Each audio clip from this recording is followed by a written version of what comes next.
નમસ્કાર દોસ્તો, કેમ છો બધા? મજામાં હશો? આજે આપણે વિડીયોની અંદર જોઈશું એક સરસ મજાનો કેમ્પ, સર્વરોગ નિદાન કેમ્પ, જે ડોક્ટરો જે આ ધરતી પરના ભગવાન કહેવાય છે. बात की शुरुआत एमनेથી જ કરીશું આપણે. कहवाय कि एक अच्छी हंसी और एक लंबी नींद डॉक्टर की किताब में सबसे अच्छे इलाज है. जहाँ कहीं भी चिकित्सा कला के प्रति प्रेम होता है, वहाँ मानवता के प्रति भी प्रेम होता है. केवल दूसरों के लिए जिया गया जीवन ही जीवन है. मनुष्य को स्वास्थ्य प्रदान करने से अधिक किसी भी बात में मनुष्य ईश्वर के निकट नहीं पहुंचाता.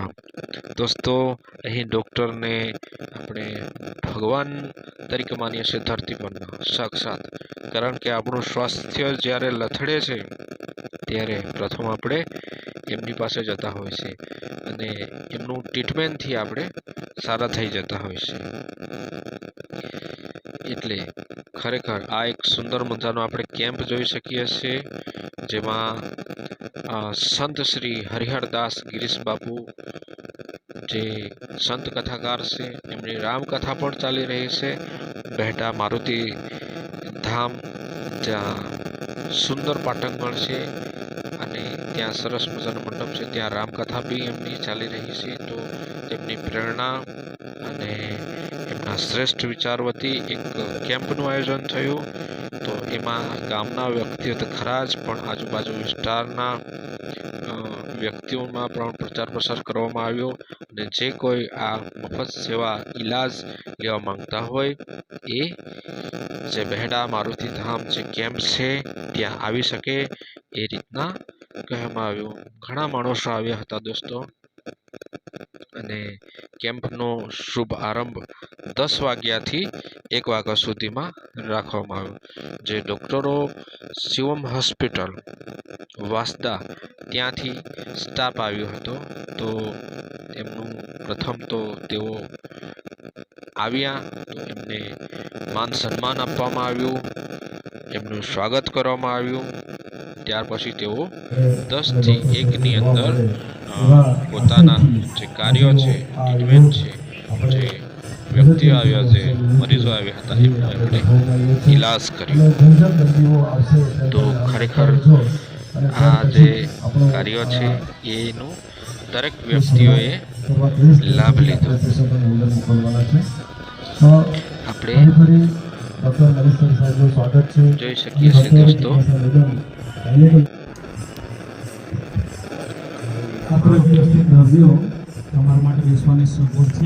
બધા જે વ્યક્તિઓ આવ્યા હતા, જે મરીઝો આવ્યા હતા, એમની પણ બાપુજીએ મુલાકાત લીધી.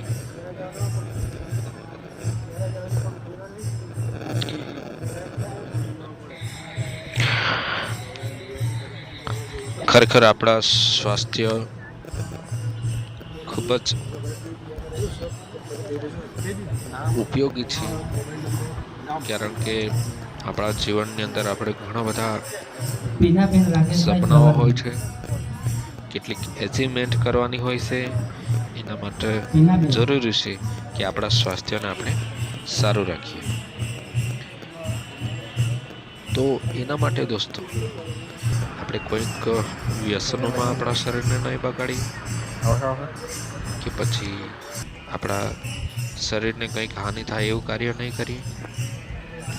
આપણે ખોરાક પણ એ રીતના જ લઈએ કે જે રીતના આપણું શરીર સારું રહે. કારણ કે કહેવાય ને કે સ્વસ્થ શરીરની અંદર સ્વસ્થ મન વસેલું હોય છે. જો સ્વસ્થ મન હશે તો જ આપણને સારા વિચારો હશે, નહીં તો વિચારો ભ્રમિત થશે. એટલે આ જીવનની સફરની અંદર નિરોગી રહેવું ખૂબ જ જરૂરી છે. હા, કેટલીક વાર એવું પણ બને છે,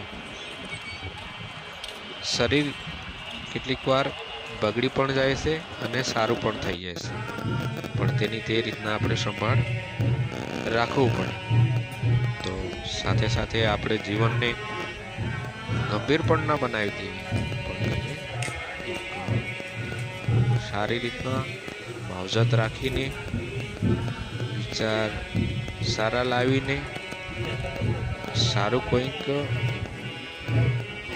આપણે વિચાર કરીને આપણા શરીરને આપણે સ્વસ્થ રાખીએ. થેન્ક યુ દોસ્તો. જય